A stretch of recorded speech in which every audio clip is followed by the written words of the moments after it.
Alrighty, let's get into it. Back with another episode of the Scooshy Sports Podcast. Thank you again for tuning in, bringing you the latest round review of NRL Round 26 and NRLW Round 9 as well. Let's just get straight into the deep end. Let's just go.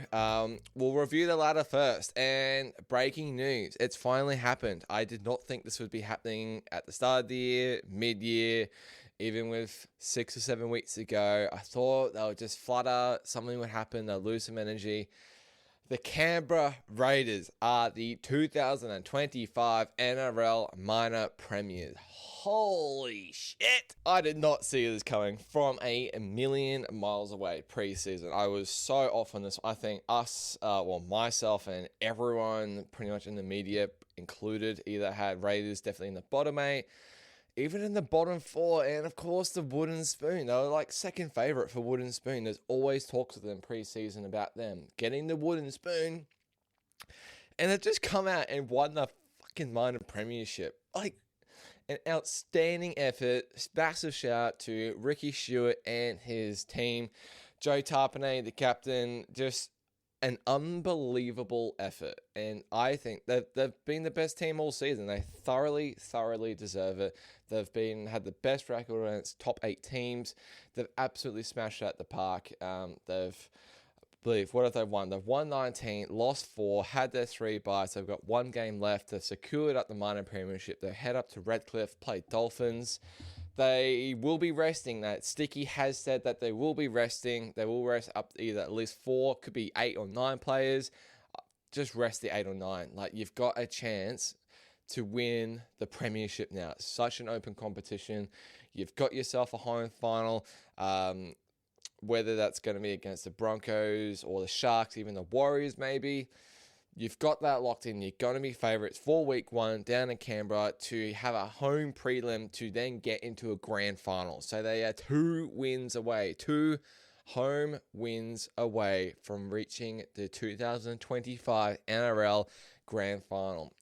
Just absolutely unbelievable. Yeah, we'll keep looking at the ladder. Storm, they're in second, and they had a brutal loss on the weekend. They're on 40.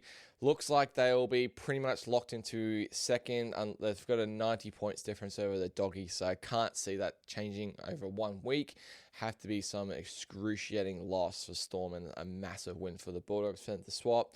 So that is pretty much locked in. Week 1 of finals. Bulldogs will head back down to Melbourne. They just played them a weekend ago. For a little rematch, and I'll give the Doggies a huge chance in that game. Obviously, you're going to have Grant and you're going to have Hughes playing. I would say you're going to have pretty much a full star-studded Melbourne Storm lineup playing for that one. That is going to be an absolute cracker. I'm so keen for that first one. Most likely going to be a Friday night or something. As we know in third, Doggies, they're pretty much locked in as well. They've locked themselves in for a top 4 spot. Definitely. They're definitely pretty much locked into third, as we said, unless there's a massive change during the week. Bit of movement in my way. Oh, God, this is so sad to see. Again, guys, I've got the laptop right in front of me, just raw dogging it, giving you the deep dive review. Broncos, they are now in the top 4. They had I wouldn't say a convincing or a big win against the Cowboys. Put up their fair share as expected, 38 points. They're now into the top 4. They sit on 34 competition points. The main point is they've got a bigger points difference against the Sharks and against the Warriors as well. They're both on 34, but the Broncos' points difference is 156. The Sharks is 91 and the Warriors is 22. So the Broncos just have to win pretty much this week and they'll pretty much secure themselves. They can still definitely make the top 4 if they are to lose this weekend. The Sharks are going to lose if the Sharks lose to the Doggies and then the Warriors lose to Manly. They can still technically make the top 4.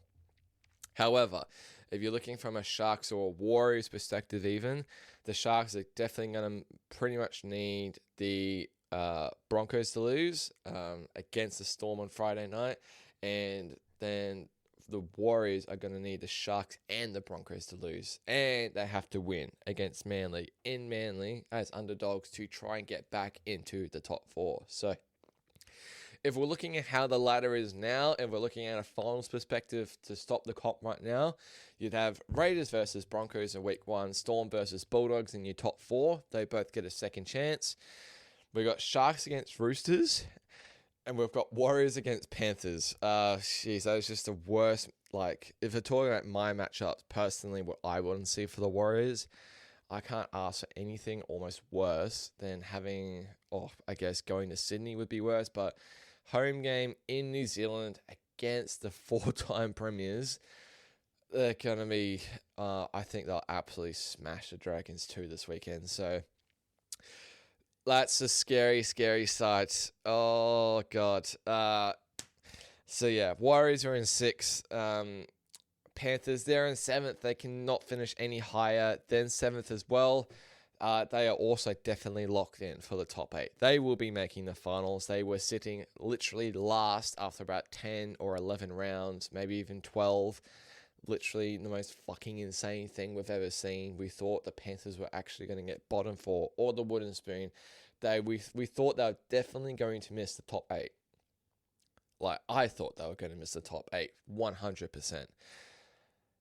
And they've just clawed their way back and clawed their way back and clawed their way back. And they just showed that the Panthers are still the Panthers. They look a little bit tired. But are you really going to back against the Penrith Panthers come finals time in a finals game? I did it last year in the grand final. I paid the price. I went Storm. Panthers won. You pay the price. So they've locked themselves into the top 8. They're 7th at the moment. They can lose this weekend against the Dragons and Roosters can win. And Panthers will finish 8th. Roosters will finish 7th. Personally, I can't see that happening. I think Panthers will absolutely flog the Dragons this weekend. So I'm expecting the ladder not to probably shift too much. I think the Warriors will probably lose this weekend in DC's final game. That rounds out your top 8. The top 8 can still have a little bit of movement. Things can go some ways. So Dolphins are at, that was Roosters at 30 points. They're in 8th spot. Dolphins, they're in 28th. So they did need to get that win yesterday, which they did against the Titans. God, it was fucking sweaty. They will need to beat the Raiders this weekend, and they'll need the Rabbitohs to beat the Roosters. Points difference-wise, there is a 15-point difference. So Dolphins can take care of that themselves by winning by 16 against the Raiders this weekend, and Roosters just losing. They're going to need the Rabbitohs to do themselves some favors on Friday night. Is it doable? 100%. 100%. Is it likely to happen? Most likely not. The Dolphins have been a top 8 caliber team for most of the year, but the defense and just the last sort of 2 months, just very, very lackluster. They conceded easily 30 plus like the last sort of 4 or 5 weeks, even bigger scores than that. I don't know. Are they a proper finals team? Maybe a few months ago, mid-season, they looked awesome. Izzy Katoa was on fire. Herbie was on fire. The forwards were playing really well. It was just all gelling really well together. Nikorima was a really good assistant to Katoa. It was just all forming really well. Christian Wolf was going really well in his first year. It just looks like they've run a little bit out of legs. They're just running a bit out of juice, which it can happen. It's a 27 round long season. It can happen. Obviously, you play 24 games. This is expected sometimes to happen. Bit of fatigue at the end of the year. So, we'll see. I'd love to see the Dolphins in there, but are they actually a finals-worthy team this year, the way they're playing at the moment? I don't think so. I think the Roosters definitely deserve to be in the top 8 at the moment. Manly, they're coming in at 10th. They're also in 28th. So they're still a minor chance of getting into the 8. They need a lot to fall their way. When I say a lot to fall their way, they're probably mathematically actually out of it, being that the points difference between them and the Roosters is 82. 82 Manly would have to beat the Warriors by 40 at least this weekend, maybe 50. And Souths would have to do what they did to the Roosters about 4 years ago, I think maybe 5 years ago, they put 60 on them in the last round, 60-12, I want to say it was, or 60-10. They're going to have to try and do that again to get Manly in the 8. I can't see that happening. Manly, they haven't deserved to be a top 8 team this year, in my opinion. But DC's last game, home game. Well, DC's probably last game for Manly. As I said, don't think they're going to be making the finals. That is going to be a raucous crowd on Saturday night against the Warriors. I'm shit scared. We'll move a bit more further down the ladder. I'll keep this nice and quick. We've got Tigers and the Eels and the Souths on 24 points. Souths have come home with a bit of a wet sail. So have the Tigers. So have the Eels, to be fair. All three of those teams, I think, have both something really to look up to for the end of the season and how they've performed. Definitely a lot better than the 4 teams I'm about to mention who have come home. Cowboys in 14th at 23. Dragons at 22 points and 15th. Knights 18 points and 16th. And then the Titans, it does look like, I guess, in Titans beat Tigers this weekend. The Knights, they play Eels this weekend in the last game of the season. Still a chance that Knights can finish wooden spoon. Still a chance. So hold yourself, Titans fans. You never know. You never know. But it is looking definitely, those two will finish the bottom 2. Like, pretty deserved as well. Definitely been under par for most of the year. Well, when I say under par, definitely not in golf terms, but in terms of average, very, very below average. So look to see what they do in the offseason. They both got rid of their coaches for the next year. I'll dive into the Knights' new coaching in a little bit when I get to that game. We talked about Desi and Josh Hannay in the pod last week. But yeah, not a lot to look forward to for both teams next year. But I guess we'll see. I guess we'll have to see. We'll get straight into the games for round 26 in the NRL season. Round review kicking off Thursday night. I'll keep it nice and quick this week. I won't go massively in depth like I did last week. Maybe for the relevant games. For the games that aren't relevant that played like over the weekend, I won't touch too much on those.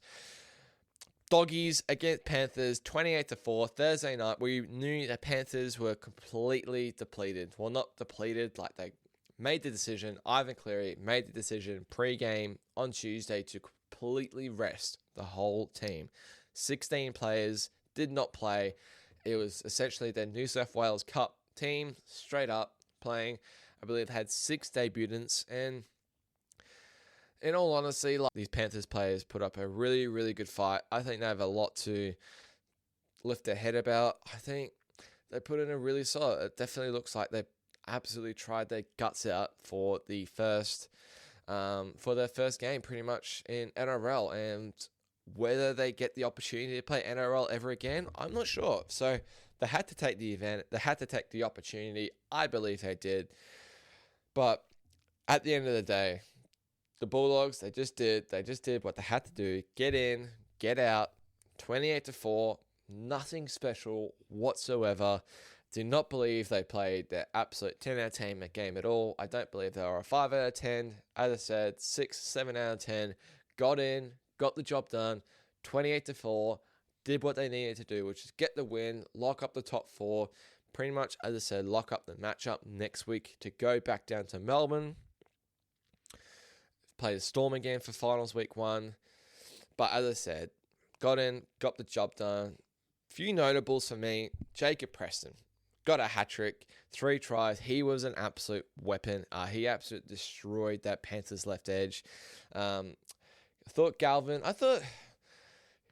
he scored a try. And I don't want to be too critical of Galvin at all. He's still trying to fit into this Bulldogs team.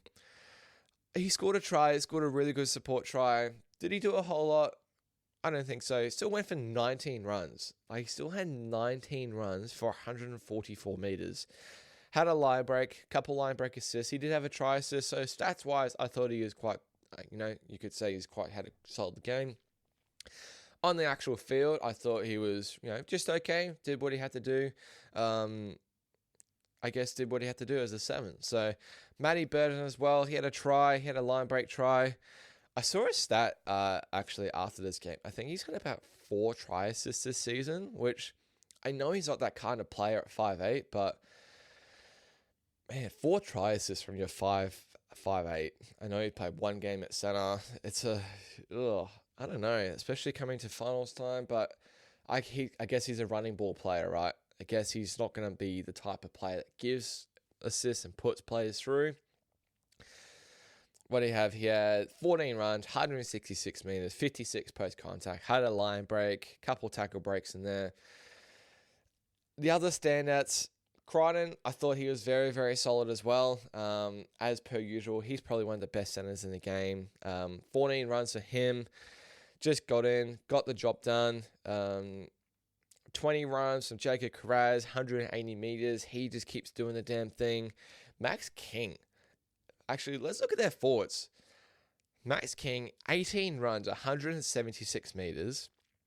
That is 70 post-contact meters. That is by far his best game that he's had, probably since Origin, I think. He really needed this game. He's gone a bit missing, I think, in my opinion, in the last few weeks. Maybe since Origin. Just really lacked that go-get that the Dogs really need in that forward pack. Sammy Hughes as well. He got the start, 17 runs, 145 meters, 63 post-contact as well. I thought they were both really immense up front. Really solid performance by those two. Well, how many minutes did they play as well? So Matt Skeen played 52, which is really solid. I'd say 2 26-minute stints. Sammy Hughes played 46. But as I said, got in, got the job done. Nothing too much special. Can't imagine there was a lot of motivation for the Doggies playing a New South Wales Cup side, but I said, solid effort, did what they had to do. Go on to the Panthers quickly, and there's no point touching too much on that because hardly, none of the actual first team is played and not really sort of relevant for the next weekend finals. Give a quick shout out, Dane Laurie. I thought he had a really solid game. You always think with these games, is he going to sort of turn up? Is he not going to turn up? We know still with Dane Laurie, he can be absolutely penthouse or he can be absolutely shithouse. So I don't think the stats will say too much of it. 10 runs, 98 meters. I thought those 10 runs were really, really tough runs though. He had 4 tackle breaks in there. Had a line break. He had a line break assist, and he also had the try assist for Paul Armotti. I really thought it was definitely one of Dane's really stronger games. Really good to see from him. Shout out to the try scorer, Paul Alamotti. We know what Paul can do. We know his ability. You know his NRL standard. Coming from the Doggies, he played a bit of NRL last year. He even started in the grand final last year. He even started in Vegas round 1 this year. I even had him as a pod play in Supercoach after about 4 weeks. Did not work out whatsoever, but I'll get over it. 12 runs, 92 meters. Probably not the best stats you'll see in the world. If I'm looking at the back, their meterage now, it's just where they really struggled. Bulldogs had so much of the ball in that first half, especially. They had Zach Lupowicz. Do apologize if I'm getting that wrong. He spent 10 in the bin. Luke Somerton, he got absolutely ran over by Tupanua. He had to go off for a HIA. Not a lot of things went their way this game for the Panthers. 2 plays in the whole team to go over 100 meters running. Shows how much ball that they did not have. David Farley, he was the main one. He had 10 runs for 139 meters. That's some tough meterage. Jesse McLean, he had 18 runs, but only 107 meters. So there was some really, really tough meters for the Panthers boys in there. It was always going to be a tough day out. I saw a couple people, say that there's a chance that they could upset the Doggies. Doggies turn up flat. Panthers turn up motivated. Got a point to prove or got nothing to lose whatsoever. Doggies, everything to lose. But end of the day, you put the two teams paper on paper next to each other. This was probably the result you could have expected. Last low scoring game. New South Wales Cup struggling to score against an NRL defense.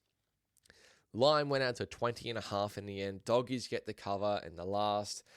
what they cover in the last sort of 10 minutes with Jacob Preston again. Pretty stock standard game out on Thursday night. Still got 24,000 out of the core for a Thursday night. I thought that was a very solid effort. Heading into Friday afternoon or Friday evening. Oh, God. The Warriors down 22-26 against the Parramatta Eels. Pushed us out of the top 4. God, we needed this game so badly. We did not deserve it, though. Did not deserve it. Full credit to the Eagles. I said it even, I think, on my first ever pod, or my second, how I really, really like what Jason Riles is doing with his team at the moment. Ever since round 1, he says it's a rebuild year. We're rebuilding. Clearly showed in the first game. They conceded like 60 to the Storm. They got battered completely early. Moses didn't come back until, sort of round like 13 or something, like mid-year. But they've really put in. They've had this situation with Dylan Brown leaving as well, so that they haven't even put him in the side hardly. They've put him at centre. They've put him in 9. But I get what Jason Riles has done in the fact he's looking to next year. He's looking at Iongi, he's looking at Papali'i, he's looking at Moses, and he's looking at Riley Smith as his spine. And he wants to continue that, and he's got that with Lomax on the wing as well. He's got that with Fox on the left wing as well.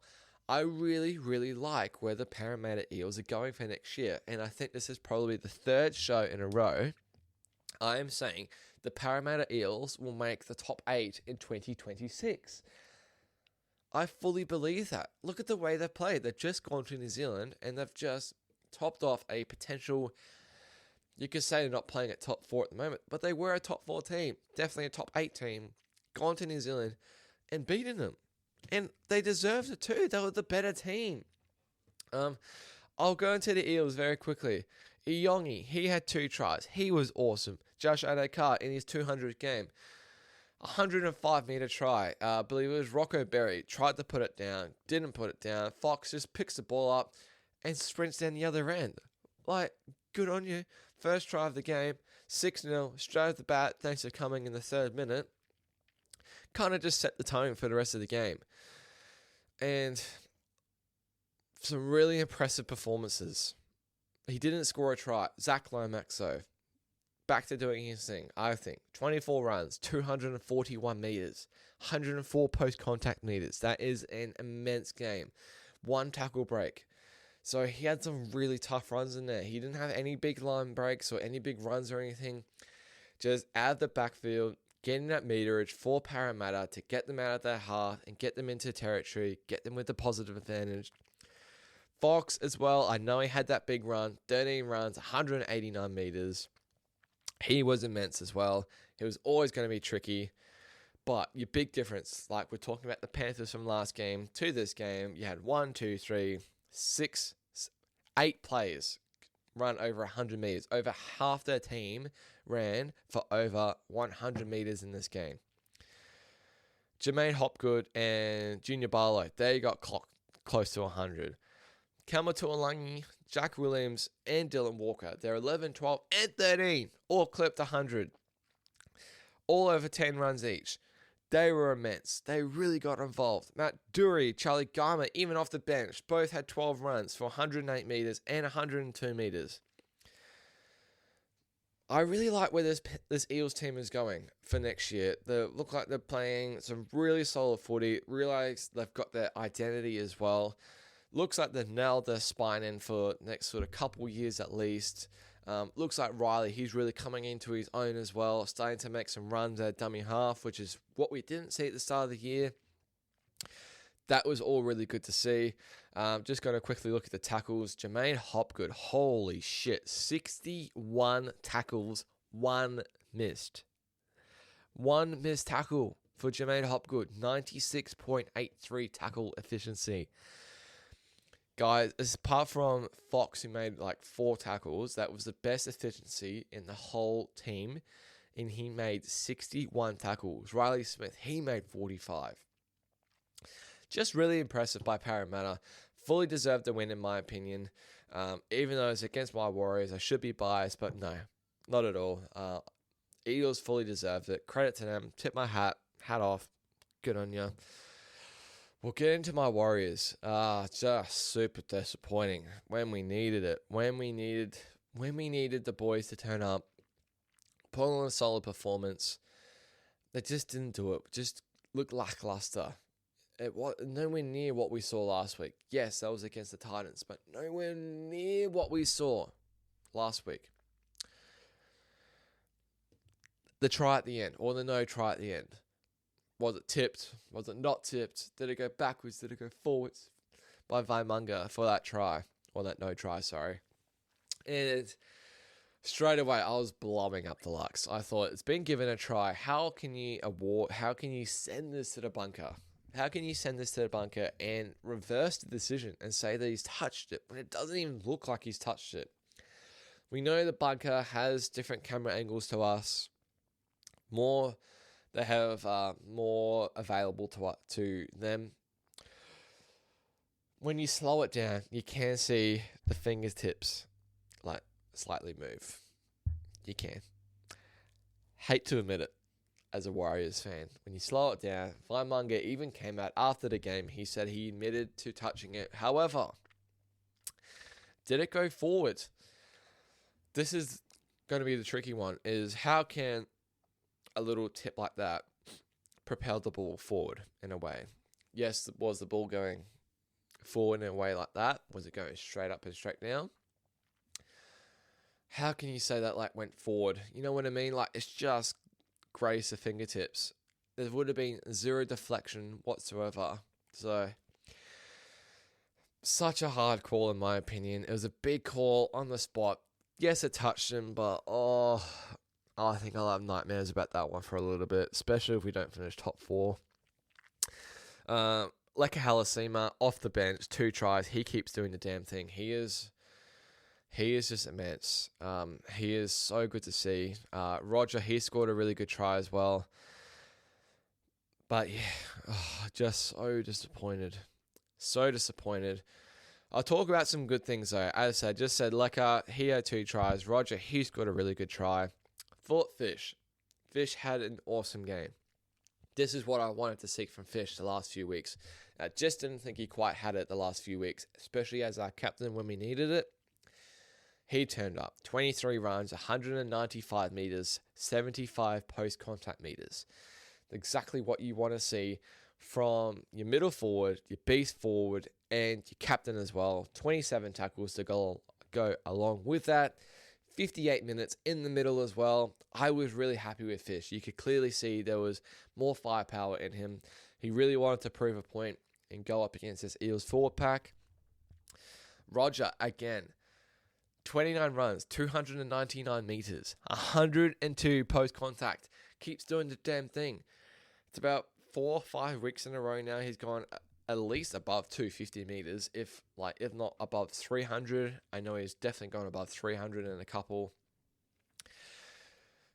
He's getting on a little, not really getting on a little bit with age. He scored an awesome try in the corner. He scored a double last week. But this is like the 300 meters is exactly what we need out of our backfield. Dallin isn't the biggest runner generally of the ball out of our backfield.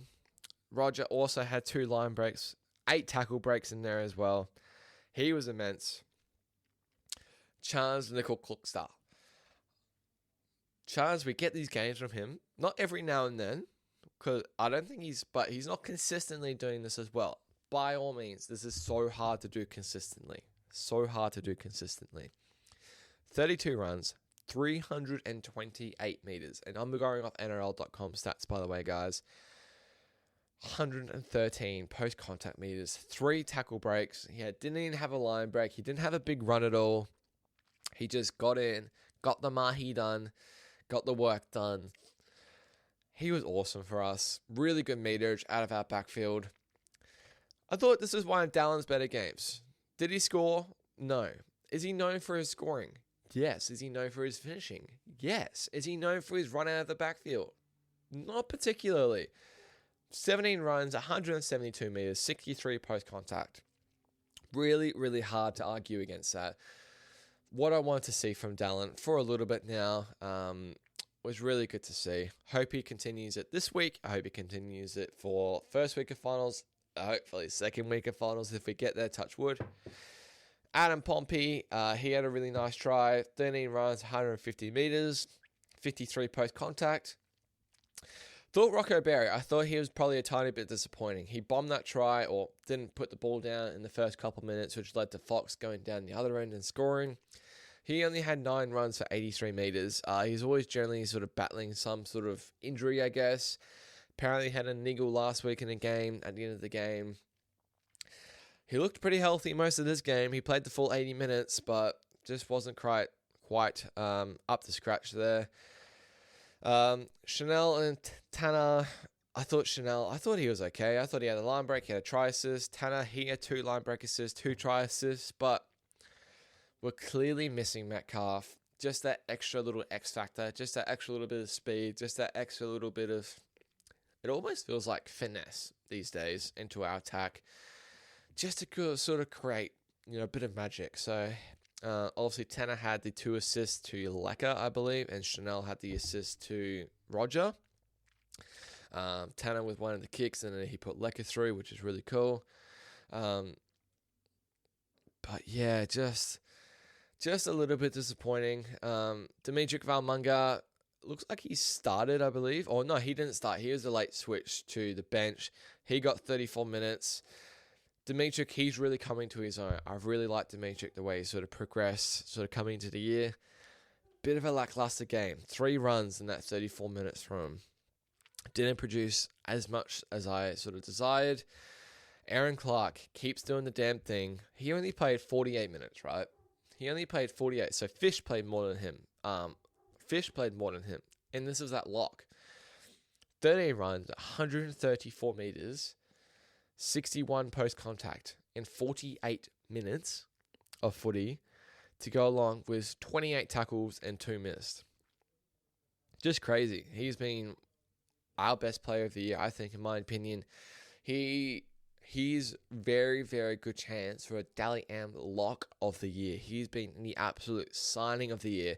If there was a award for the signing of the year, Aaron Clark has to be top 3. I'm just trying to think of the top of my head the others that have really performed this year in other teams that were new signings. I can't think of too many others. Aaron Clark is such a standout for me. He's been unreal this year. Really, really happy with how he's been performing. All right, Friday night, Storm against the Roosters. Holy dooly. I mean, this looked all like it had to be a good game. I thought Roosters, from the get-go, showed way more better effort in this game here. Despite them being 10-0 down at halftime, I thought their effort was so much better than last week. And the effort came through in the second half. They won the second half 40-0 in Melbourne. It was the worst Melbourne half or worst Melbourne loss in a half in Melbourne ever. The most points they've conceded under Bellamy, ever. And they got absolutely torched on their left edge with Kane Bradley there. Nwanga 4 fucking tries. And these weren't I think 2 of them, or maybe in just one of them, he just had could just go in and score. 3 of them, he had to do all the work for them. He had to beat defenders one-on-one. He still had to put them down in the corner. This guy is a fucking freak. Absolute freak. If I was the Roosters, I would be snapping this guy up for as long as I can. If I'm the NRL, I would be keeping this guy in the NRL for as long as I can.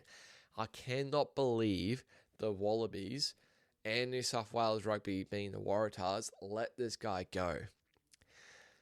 How in the world have they let this guy go? He is so talented.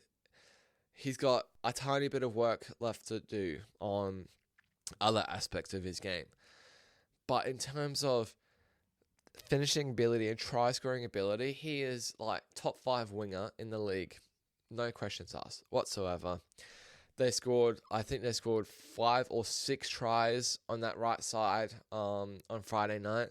They were absolutely immense. As I said, Nwanga he scored in the 45th, the 63rd, the 66th, and the 70th. He scored 3 tries in 7 minutes against the Storm. I don't think that's ever been done before. Just so much credit to the Roosters. Really a performance that they needed.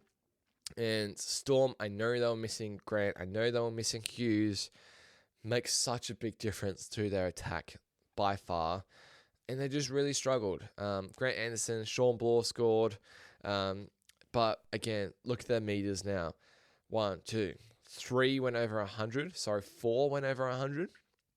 But the highest was 129 by Will Warbrick, which was really good to see him back in the NRL, by the way. After a lengthy time off the field with concussion issues, really good to see him back. But he had 129 meters, Bloor 106. They're back, like the backfield, man. The back five, Pappenhausen 94, Bradley 109, Seve 101, Anderson 89, and then you had Warbrick at 129. None of the forward pack even went close to hitting 100. I gave Utoya Kamanu such a rap last week. He had such a good game. He's been so good since Origin. He had 9 runs for 61 metres in 58 minutes. Can't be having that. You can't have a New South Wales calibre forward coming back to club level and doing that for your side when it really matters. Really disappointing by Utoya Kamanu, but it really goes for most of the side as well. Like Bellyache's press conference after his 600th game coaching as well, he was absolutely livid. Absolutely livid, and every right to be livid as well. They were disgusting in the second half. They got absolutely rinsed. I could not believe what I was watching. And for a non-owner of Nwanganitawase in Supercoach, that was a brutal watch. Kane Bradley was just getting shredded. I'll touch on the Roosters quickly. This is the huge difference between the Roosters' performance and Storm. 1, 2, 3, 4, 5, 6, 8 players went over 100 meters, similar to the Eels and similar to like your Eels game against the Warriors. Hell, so many of them went over 100. Teddy went 185. Tupou won at 62. Nwanganitawase 161. Even the centers went over 100. Savala, he ran for over 100 meters. He had 9 runs at 5'8" for 128 meters. Yes, he had a really good line break in there. Still doing the damn thing. Still running the ball. Angus Crichton, he had 15 runs, 97 meters. Naff White can almost go there in potential lock of the year with Aaron Clark. Definitely an improvement of the year, top 5 up there. He's completely taken over the JWH role, that mongrel that they really need in the middle. Yeah, you could argue Spencer a little bit, but he was still pretty disappointing from the stats I'm looking at. But 14 runs, 118 meters, 55 post contact. He's been so immense. He's going to be huge for New Zealand in the Pacific Test Championships at the end of the year. I thought he was awesome to see. Sua Wong, another one, 15 runs, 137 meters, 44 post contact as well. I said overall, just the performance the Roosters needed after last week's really terrible performance against the Eels. They now play Souths to definitely get themselves into the 8.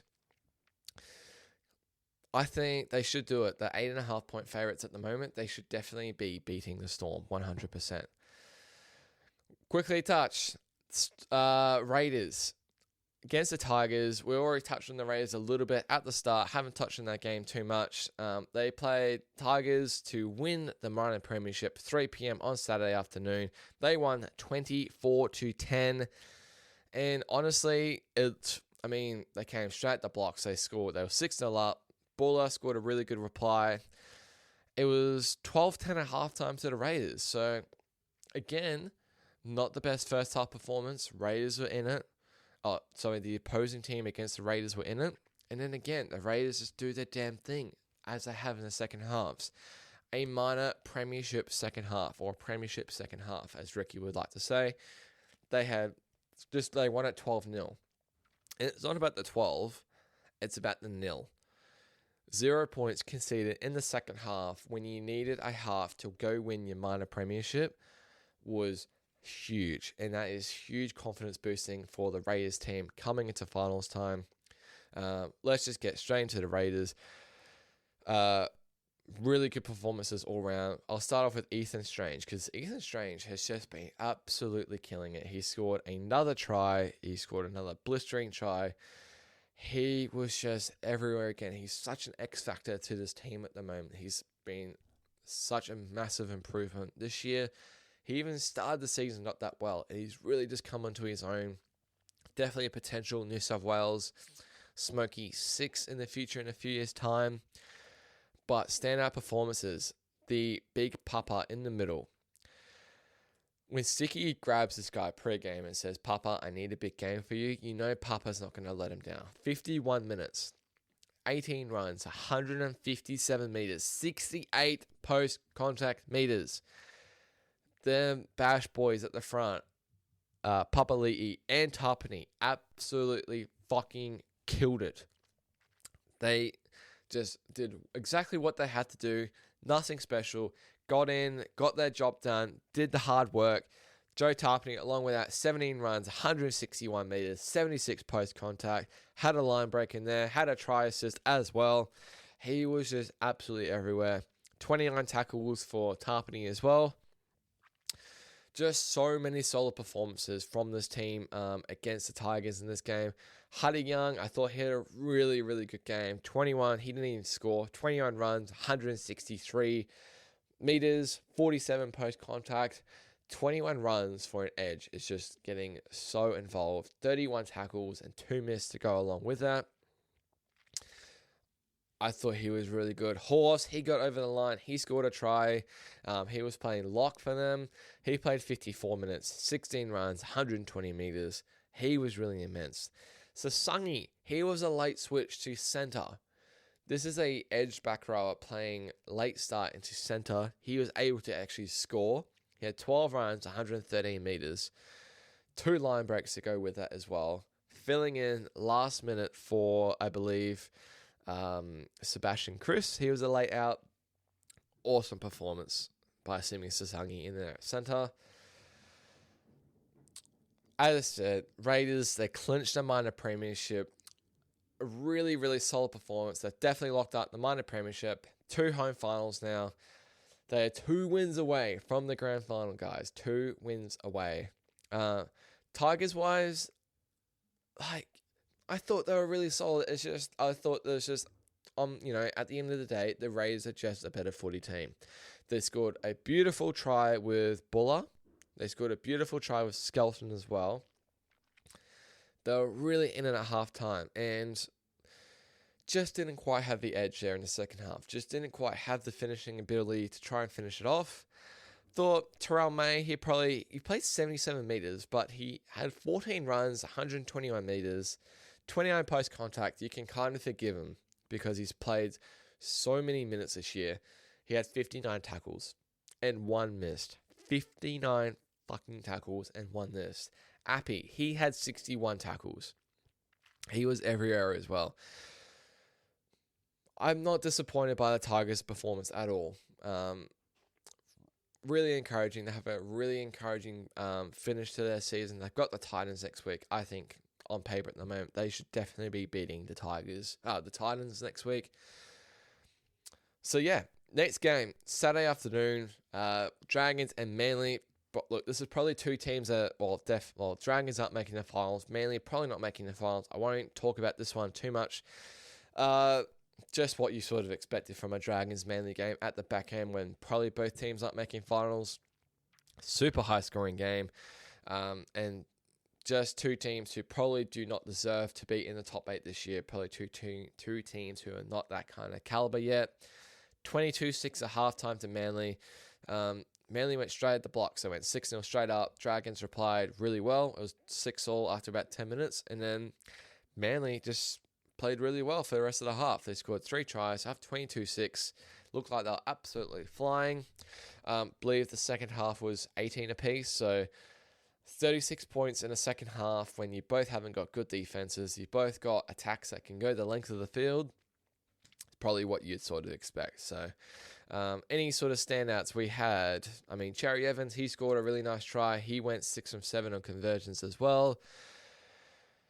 Corey Waddell, he scored a really nice try. I thought he played really well as well. Just bringing up the stats right now. Christian Tuipulotu, 24 runs, 276 meters. The money man. He was able to score as well. He did the little money celebration as well. If you're watching on video, he was really good. 24 runs, 276 meters. Sloan, 166 meters on the wing. Gutho, I just don't know what's going on with Gutho at the moment. 12 runs for 67 meters. That is so not what you want out of your fullback, your star signing fullback as well. Not what you exactly want to see. As I said, going on Waddell, he actually scored a double. So he doesn't happen very often, but he was awesome. Had a really cool couple line runs. The lines he was running was immense. Stand up for the Manly though, I thought he could have scored 3 or 4 in this game. Tom Trbojevic, how the hell he did not score in this game absolutely baffles me. He was literally one tackle break away every single time, or 2 meters or 1 meter away from the line so often. 29 runs, 283 meters for 92 post-contact meters, 2 line breaks, 2 offloads. He was absolutely unbelievable for Manly, and it looks like he's 90% of the way back to where he was back in 2021. I've said before, that season will never ever be recreated because of how immense that was.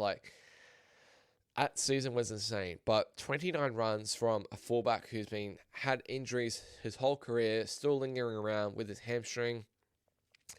Really good to see, and hopefully he can have a solid next game and have a really good off-season, a really healthy preseason. And round 1, really intrigued to see if they put him back to fullback or back to center. Looks like it's working really well again back at fullback. So you'll have Garrick back. So it's going to be interesting to see. It looks like Tommy Talal, he'll probably drop out. Can't see this back 5 changing too much from what it was round 1 to start the season.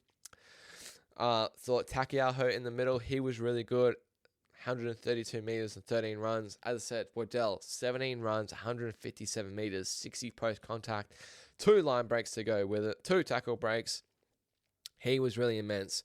But as I said at the start, guys, these are 2 teams who probably just do not deserve to make the top 8. And I thought it was really clear to see watching this game that just don't quite have the finishing touches, just don't quite have not the toughness, just don't quite have the skill or the defense there for final come to be in the top 8 side. So moving on to the next game, Saturday night, had a Queensland derby, had the Broncos. They beat the Cowboys 38-30. And again, probably what you expected from these sort of 2 teams in the back end of the season.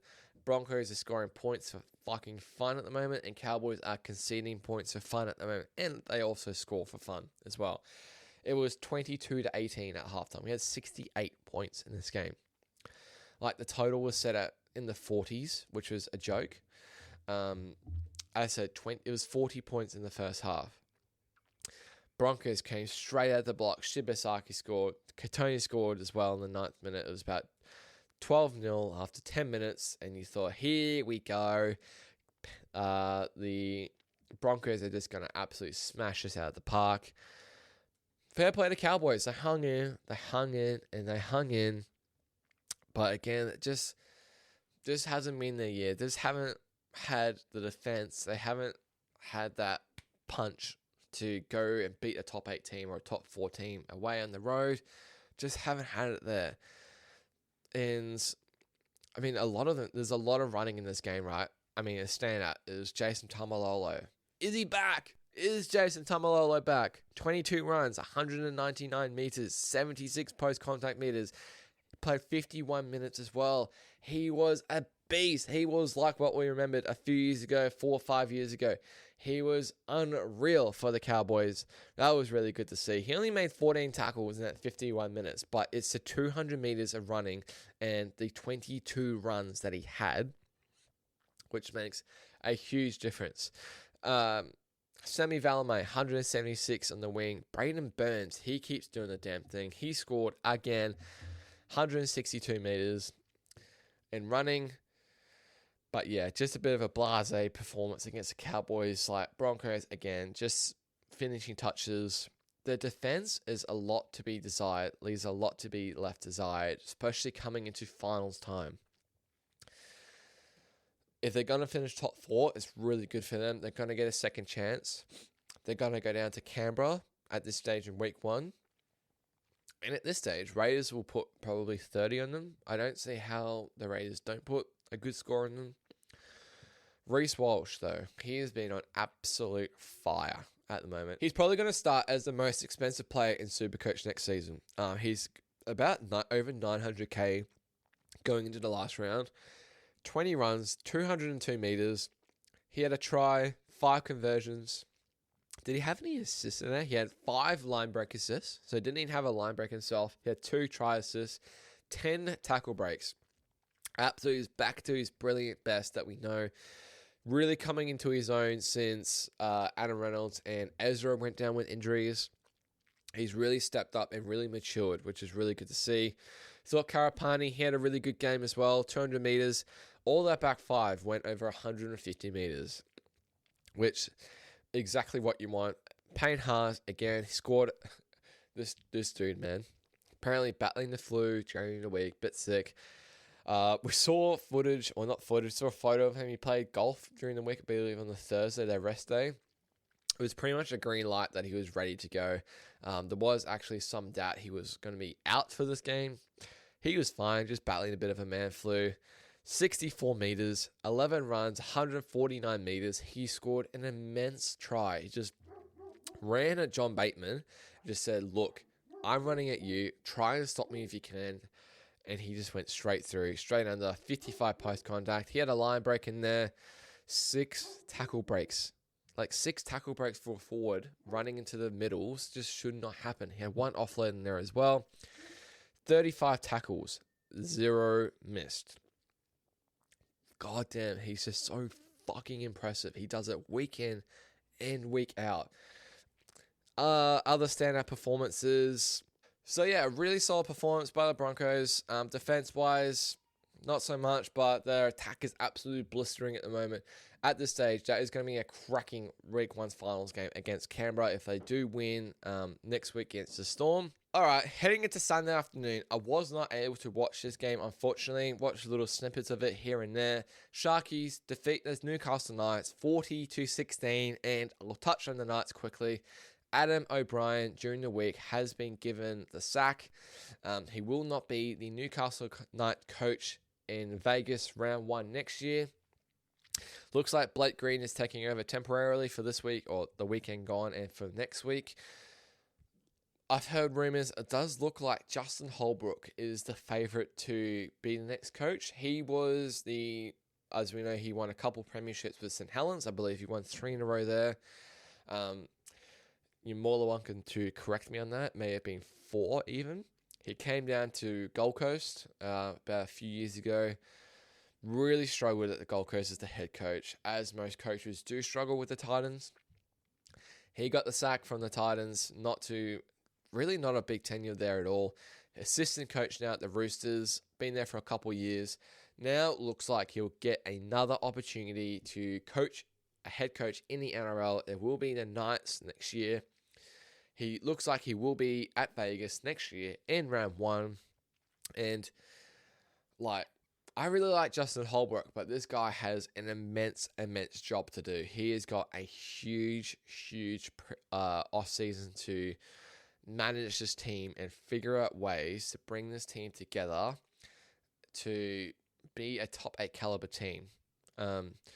They've got Dylan Brown obviously arriving next year. You've got KP coming back from injury. You've still got Fletcher Sharp to come back from injury. You've still got Dylan Lucas to come back from injury.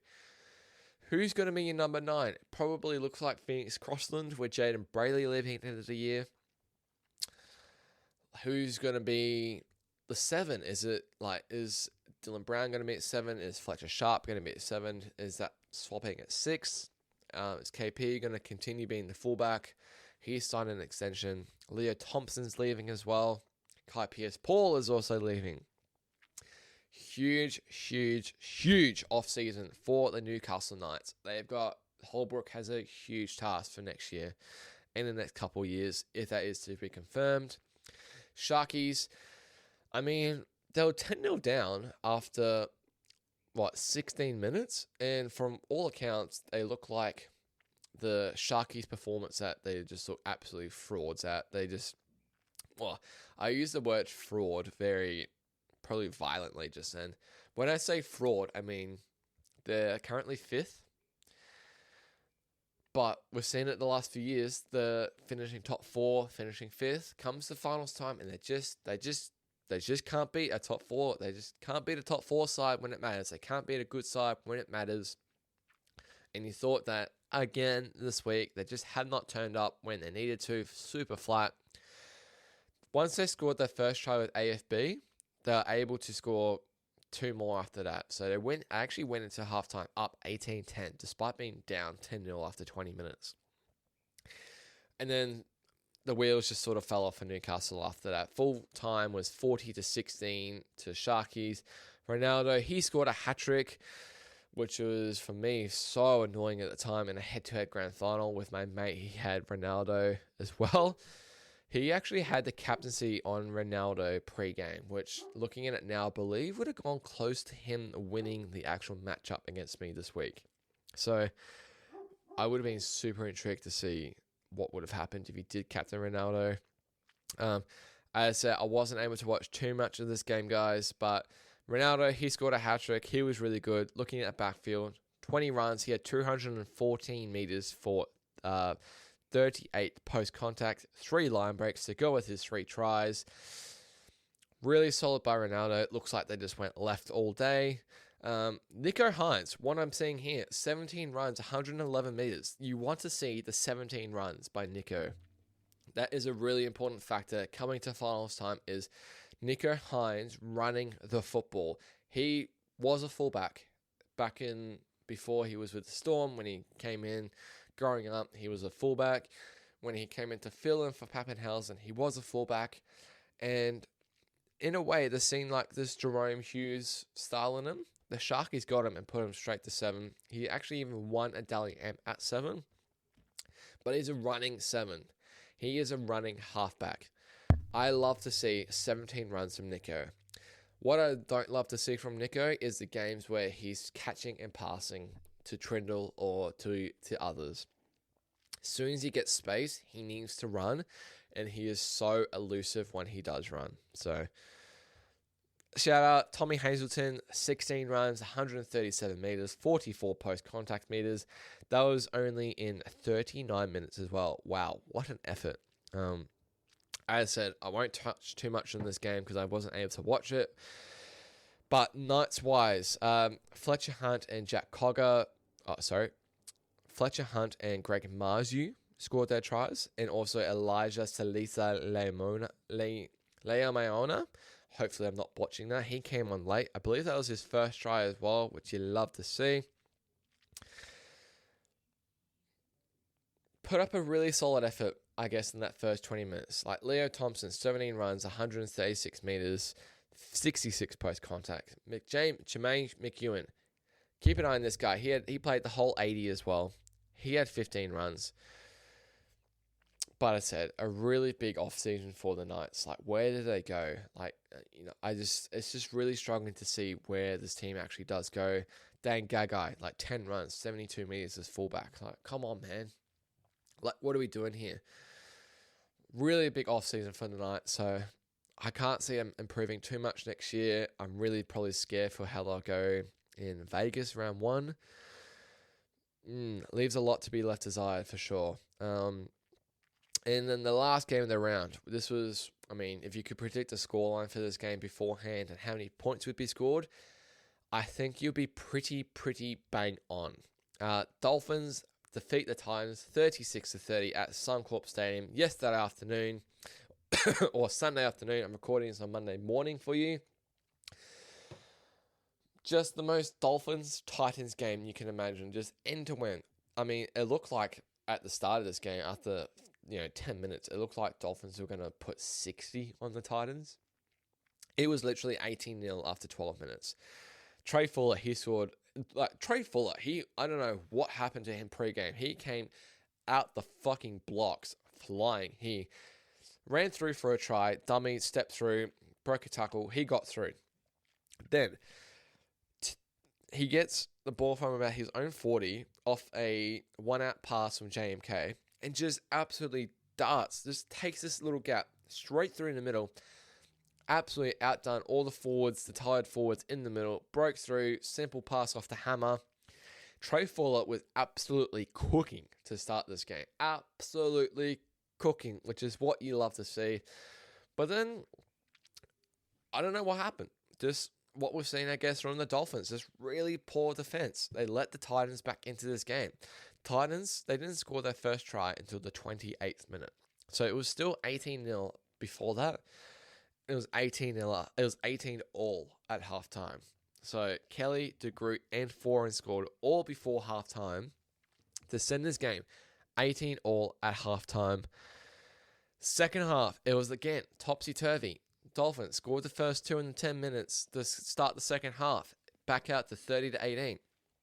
And then again, they let the Titans back in. AJ Brimson, he scored a full length of the field try. Back to 30-24. And then again, Dolphins score again, just back to 36-24. As I said, the most Dolphins and Titans game you could probably predict just from what you've seen this season. Even Jaden Campbell, he scored a try near the end in the 70th minute to get this back to 36-30. But the fact that this game in the final 10 minutes was a one-score game for the Dolphins, it should never have been in the first place, ever. Like, this should have been 40-0, 40-plus points, no shadow of a doubt, a team fighting to still get in the 8 to a team that's wooden spooners, or going to be wooden spooners most likely. It was super disappointing from the Dolphins to let them back in. I could not believe it was 36-30 in this game with 10 minutes to go. Dolphins should have absolutely cleaned up this game. As I said, we'll look quickly at the stats. My big player, Trey Fuller, 18 runs, 203 meters, which we know Trey Fuller is known for. I'm about to call him a kid, but I'm pretty sure he's older than me. He was absolutely immense. 39 post-contact to go along with that. 3 line breaks, 2 try assists, 6 tackle breaks. He would be my player of the match for the Dolphins in that game. I thought another good player. He scored a double. Tavita Nafahu. I love this kid. He is going to be an absolute star, I think, for the Dolphins. I really hope he can get more game time. Obviously, we've got Jack Bostock. He's going to be coming back from an injury next year. I really want to see Nafahu somewhere in this team. He's clearly a talent. He scored a double. He also had 24 runs for 200 meters with 37 post-contact. He had 3 line breaks and he had 3 tackle breaks as well. Super impressive from Tavita. He went 120 plus in Supercoach. I only know that because I actually own him as a pod play, which is fucking awesome to see. Absolutely love to see it. But again, is this team a finals-worthy team? I don't think so. They were mid-season. I believe they were mid-season. I believe, definitely coming to Origin, I thought, awesome. Izzy is looking unreal. I believe Izzy was co-leading with Metcalf, or just a couple points behind Metcalf for the Dally M. I don't know where Izzy's going to finish now, but he won't be winning the Dally M. But he still had a really solid season, but really excited to see where he takes the team in his 4th year. Really going to show a lot more maturity. He's shown a lot more maturity this year from last year. They finished 9th last year, Dolphins. Probably looks like they'll finish 9th again. But first year with Christian Wolf, I think has been a huge success. Just got to work on that defense in the off season. But the offense is absolutely cooking. They had 1, 2, 3, 4, 5, 6, 7, 8, 9, 10. 10 players go over 100 meters. 2 of them were over 200 meters. the Dolphins, the attack, the offense is clearly there. The flair, the X factor is clearly there. But their ability to defend and to shut teams out when they can and just flog teams, it just hasn't happened at the back end. And they look so good. I think it was 3 games in a row they put 40 plus on teams. They scored 50 a couple times as well. They will look so impressive. Can they make top 8 next year? 100%. Like, literally 100% without a shadow of a doubt. So, yeah, lots to look forward to in Christian Will's second year next year. Katoa's 4th year next year. A lot of talent coming through. I think they're probably missing that one more signing, potentially. Whether it's... We're not sure. Trey Fuller, he looks really good at fullback. Hammer in the centers, I think that could be something to continue on for next year. But, yeah, just the most Dolphins-Titans game that you can almost sort of predict. The total was set at 54.5 for a reason, and it still was not high enough. This was like 18 all halftime. 36 points in the first half, 66 points to finish off altogether. So, yeah, one of those games. But that is my NRL Round 26 round review. I do apologize I couldn't get too much involved with some of the teams not making finals, some of the teams, or even the game that I didn't watch. I know I really touched on the games early on, especially the Warriors game, because I've been going for over an hour now. But now I'll quickly touch on the NRLW Round 9 review. I'll look at the ladder to start with in the NRL ladies, if my computer wants to do some work. Come on, baby. All right, so we've got 2 more rounds to go. So there's 11 rounds in the comp, and then we head into finals, which is top 6, I believe. Looking like your clear-cut top 2 teams from, I don't know, pretty expected preseason, 2 most talented teams on paper by far. Roosters are 9 from 9. They won yet again on the weekend. Really impressive. Broncos, they won again on the weekend. They're 8-1. They smashed the Doggies. So we've got Roosters 9 of 9. No losses, 18 points. Broncos at 16. They're the clear top 2. They'll finish top 2 pretty much guaranteed with points difference and stuff. Then you got the Sharkies and the Cowboys at 12 points. And you got the Knights at 10 points. Really interesting games coming up for those 2 sides. They've both got easily winnable games this week, I think, in my opinion. The Knights, they're on 10 points at 5th. They play the Titans, who are in 6th this week. So that is a huge game for both those teams. Titans are on 9 points. They've had a draw in there. Does look like they are 3 points ahead of the Warriors and the Dragons and the Eels and the Raiders as well. So unless the Titans were to drop the last 2 games, which they've got the Knights this week, and I forgot who they've got next week. I think they've got the Raiders. Does look like my Warriors, my Wahine, will not be making the finals this year. Just few losses in a row now. Very disappointing sort of end to the season so far. We've got such a tricky game. We've got the Broncos this weekend. That is in Hamilton, is in New Zealand. That is going to be so tricky. We lose that, we're out of finals contention. Titans just have to win as well, and they're in this weekend. So it does look like the finals race is locked up at the moment, pretty much. As I said, the Warriors, Dragons, and the Eels, and the Raiders, they're all on 6 points. The Raiders have had 3 wins on the bounce. They were literally looking like wooden spooners for sure. They've still got a points difference of minus 129, and they've won 3 on the bounce. Doggies, they're really strong in their first year. They're sitting 11th, 5 points, 2 wins, 1 draw, 6 losses. They play the Sharkies this weekend. That's going to be a tough game for them. And then the Tigers, they're at the bottom. 1 win, 8 losses. They lost to the Raiders on the weekend in Golden Point. They've got the Eels next weekend. So you never know. We'll see how they go. But they're definitely looking to next year. They're most likely at this stage going to be the wooden spoon in the NRLW for the 2025 season. Going into the games that was played over the weekend, kicked off on the Saturday afternoon. What a cracking game this was. I watched a little bit of this game too. Raiders defeat the Tigers 17-16. And this was Zahara Tamara's 50th game as well in the NRLW. Big congrats to her. It was awesome to see. And the story wrote itself. She was able to kick the winning field goal for the Raiders, 17-16 at home with, honestly, it was so good to see. It was because the Raiders men were playing after. The stadium was filled at about 60-70%. By that time, got into golden points. So the crowd went bonkers when she kicked it. It was so good to see. Raiders 3 on the trot now. They've beat the Warriors. They smashed the Doggies last week, and then they've gone and defeated the Tigers this week. Absolutely, really good turnaround for them to see. From the rumors that started at the start of the season with the effort, that sort of thing. My Warriors. I'll give a shout out to. Quick shout out to Peyton Takimawana. She scored another double. I believe that is about 13 for the season. Something ridiculous. She scored like 6-7 games in a row now. Just absolutely insane. She's broken the record for most consecutive tries in games in a row. Just absolutely killed it out of the park, which is really good to see. Another double, but just Tegan Berry absolutely slashed us. 223 meters of running. She scored a double. They won 26-18. That's killed our finals chances pretty much as well, which is really sad to see. Roosters keep doing the damn thing against the Cowboys. 30-0. Absolutely donated them.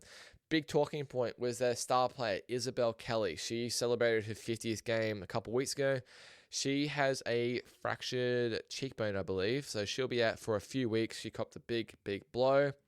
In the center for the Roosters there. Jess Surges with another double. They just keep doing the damn thing. I'll be shocked if it's not Roosters and the Broncos in the NRLW Grand Final this year. Heading over to Sunday, and this is actually, I'm going to give a credit to two of these ladies here. Sharkies defeat the Knights 19-18. Again, I believe this was in extra time as well, which is unreal. Sharkies scored in the 69th minute to level it up. However, before that, big shout out to, they scored 3 tries in the last 10 minutes to level that one up. Wow, that is unreal. Quick shout out, Georgia Ravix, I hope I'm saying that right, Ravix. She scored a hat-trick for the Sharks. Awesome to see on the wing. And then Newcastle, Lily Ann White, she also scored a hat-trick. So we had 2 hat-tricks in this game from opposing teams, which is like exactly what you want to see. This is so cool to see. Huge shout out to those ladies, both scoring hat-tricks. But it has not defeated the effort, unfortunately, over this game here. Who is my Women's Player of the Week in this game? Broncos defeating the Bulldogs 44-0. And my Women's Player of the Week, we're going back to the NRLW. We went NRLW first week with Julie Robinson. We had Paige Beckers last week. And now we've got Tamika Upton from the Broncos, fullback from the Broncos. She was an off-season signing from Newcastle, one of the biggest signings, coming back home. The Queensland fullback absolutely tore it up. She scored 4 tries. 4 tries. If you're seeing that, 4 fucking tries. Incredible. I believe it's a record as well in the NRLW. Had a try assist to go along with it. 15 runs, 164 meters, 5 tackle breaks, 2 line breaks, and a line break assist.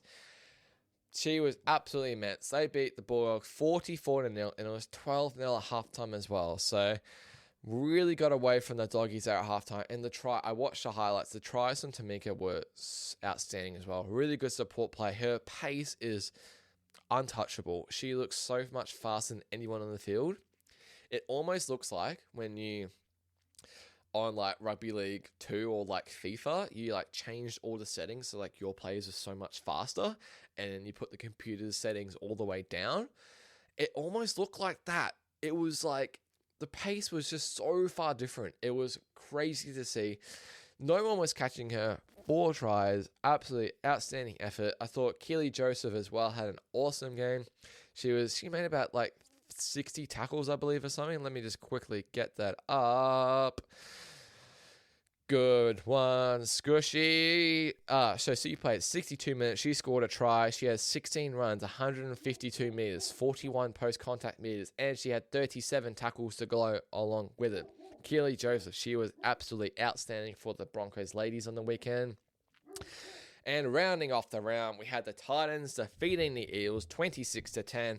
Looks like from this performance, the Titans have locked up their finals berth, which is really good to see. Up 20-4 at halftime. Got in, got the job done, did what they needed to do. A double from Phoenix, Rainey Hippie. Really good to see. We'll see how this Titans team goes coming to finals time. Does look like the Eels team just missed the finals, unfortunately, as well. This game was played after the Titans game yesterday afternoon. 156 run meters from Jessica Elliston. 49 tackles from Georgia Hale. That is absolutely outstanding. So yeah, that is my round 9 NRLW review. Had a look at the games there. Tamika Upton is my Women's Player of the Week across all sports. Unreal performance. 4 tries. Just remember that. 4 tries for the Queensland and Broncos fullback. Absolutely immense. And that will pretty much also do it for this week's show, or not this week's show. I am doing a bit of a split because I am busy tonight when I usually do my full recording. So I'll have the NRL review for you out, or if you're watching this, it'll be Tuesday morning. I'll have my sport review out Wednesday morning. Then also, I'm going to do my NFL either season preview or week 1 preview. That is going to be out Thursday morning. I'll be recording that on Wednesday afternoons for you guys throughout the NFL season. I am absolutely buzzed to bring this show to you guys. I am so keen for the NFL season. It'll touch a little bit on NRL finals preview as well, but it will predominantly be an NFL weekly preview. That'll be out every Thursday morning for your viewing pleasure, to get you the best insight, to get you the best predictions, to get you the best tips into the week of NFL that's coming up for you this season. 18 weeks. Unreal. I am absolutely buzzing for it. That is another episode of the Squishy Sports Podcast, giving you my review of the NRL Round 26 and NRLW Round 9. I'll catch you tomorrow or the day after for the sports review. Cheers.